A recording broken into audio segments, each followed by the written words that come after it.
Alright, so boom, over the course of the past few days, a number of people have DM'd me, sent me messages, tagged me in tweets, tweeted at me, sent me messages on Instagram, Facebook, asking what are my thoughts on the Corey Kenshin situation, accusing YouTube of favoritism and racism. Now, I can't count on my hands how many creators on YouTube have dealt with more problems than I have. The total 27 strikes on the channel over the course of the past 6.5 years, the countless videos removed, but I don't need to sit here and regurgitate, reverberate, reiterate said sentiments from the past. This ain't about me. Now, if you don't know what the Corey Kenshin situation is, he uploaded a video. He does a gaming channel. He uploaded a video covering the Mortuary Assistant. I assume it's some sort of game that you can play on PC, or maybe it's on one of the consoles. I'm not too sure. But whatever the case was, his video got age restricted.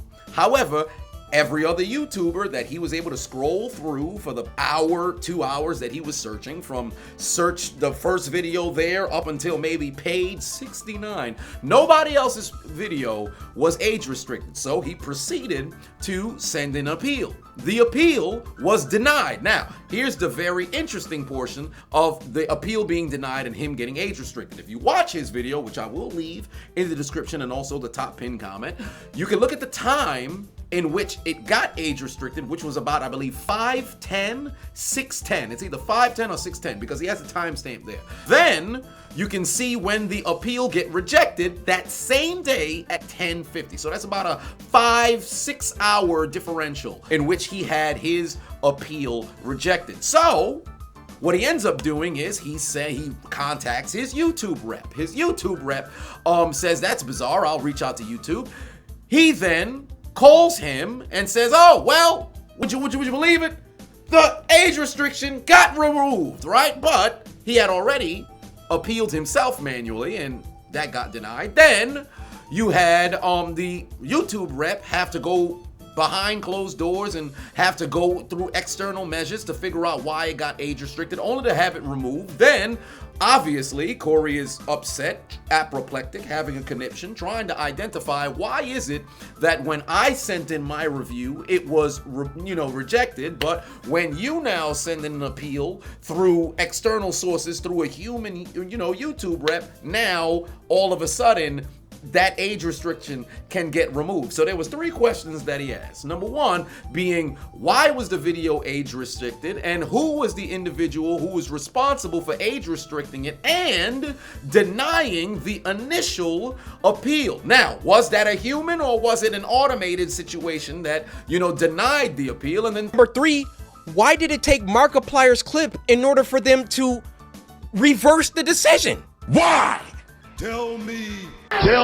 Now, we already know YouTube operates in the realm of ambiguity. Their community guidelines are all over the place. The copyright guidelines all over the place, right? One person can do the exact same thing you do, but for whatever reason, your videos will be taken down, the other person's will still exist, right? Then, what happened after all of this done transpired, YouTube actually came back. Remember, let's go through the timeline. He had his video age restricted, then he put in the appeal, it got denied. He contacted his YouTube rep to go talk to YouTube. YouTube rep went and talked to YouTube. YouTube then took off the age restriction. We've reached number 6. Guess what happens?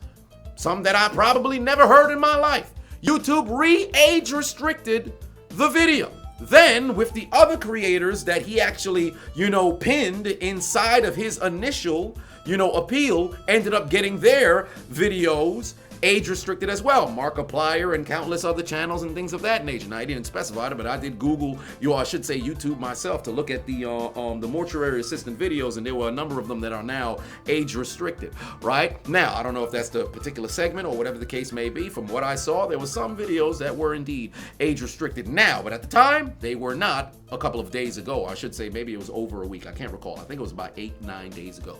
But here's what's so interesting about it, right? And this is what I've been talking about for the past few years. With YouTube, there's no consistency at all.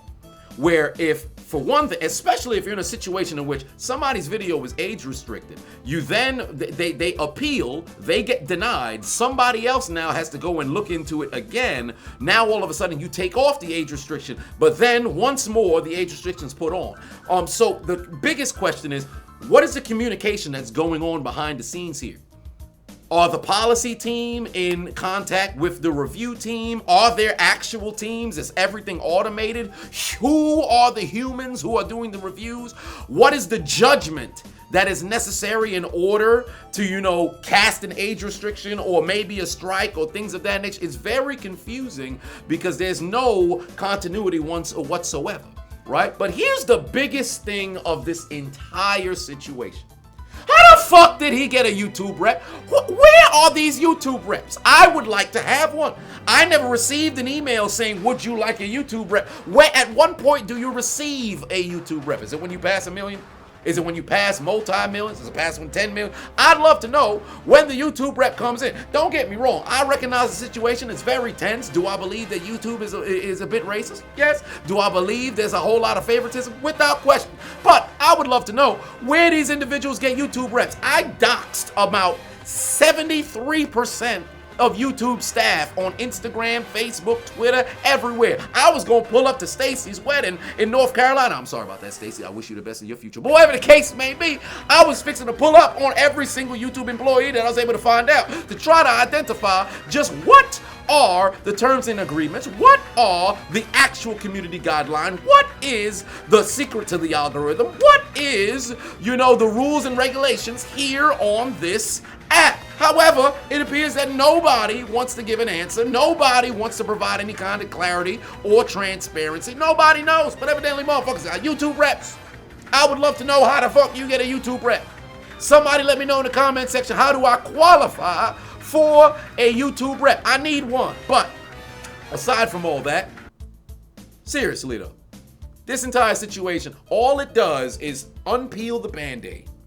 Try to shine a light on what's going on YouTube. I've seen a countless amount of large accounts talking about the situation, coming clean about what they've been having to deal with or what they've observed people having to deal with in the space. And truly, I think something needs to get changed. Something needs to be fixed. I've said on countless different streams what my plan was, right? When you're somebody who's on the lower, end of the creator spectrum per se, your voice will ultimately always be silenced. You'll never be able to speak. Somebody now at this height, because Corey Kenshin has about 14 million subscribers. Then of course you have I believe it's Charlie. His channel name is Penguin something. But he was talking about it. There was another guy who had like 28 million subscribers. I forget. I was literally watching this video yesterday. I apologize for not remembering the name, brother. But he had made a video about it. There's countless different YouTubers that are on the larger scale having a conversation about it. What my initial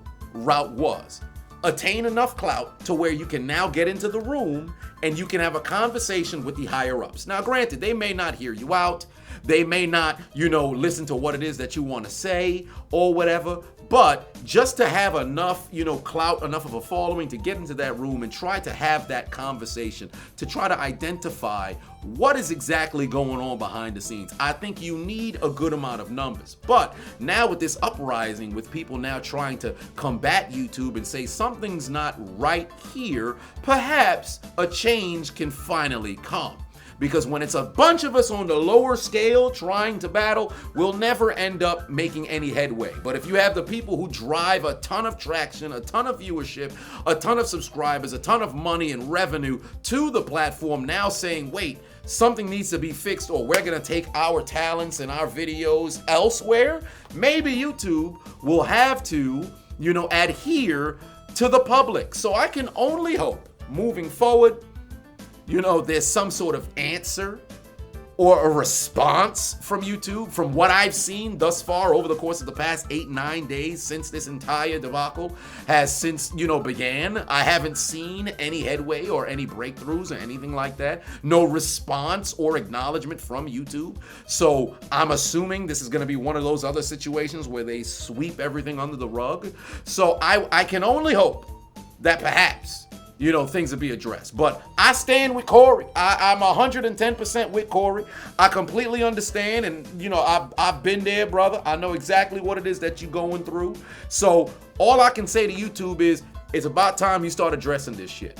Because even aside from the community guidelines and age restriction and all this other stuff and copyright and all this stuff, Go to Team YouTube on Instagram. No, not even Instagram. Go to Team YouTube on Twitter.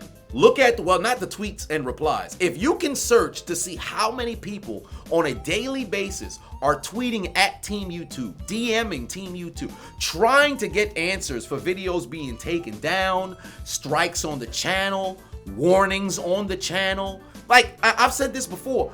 You can get a warning on your channel. It'll stay there for life. I have 2 warnings on my channel. One of them was from 2017 when I was complaining about getting removed on Facebook. They took that down for spam and it stayed on the channel. Like, I can't receive a warning. If I ever violate the community guidelines or the terms of service or whatever, I immediately get a strike. That's why when you see me disappear for an entire week, I'm no longer eligible for warnings because the warnings just stay on the channel.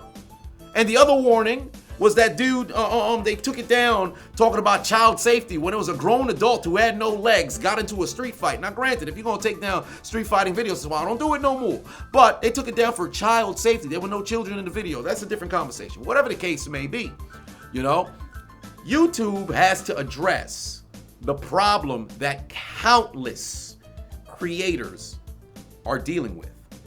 And if they continue to stay silent, it's only a matter of time before another service, another app takes over.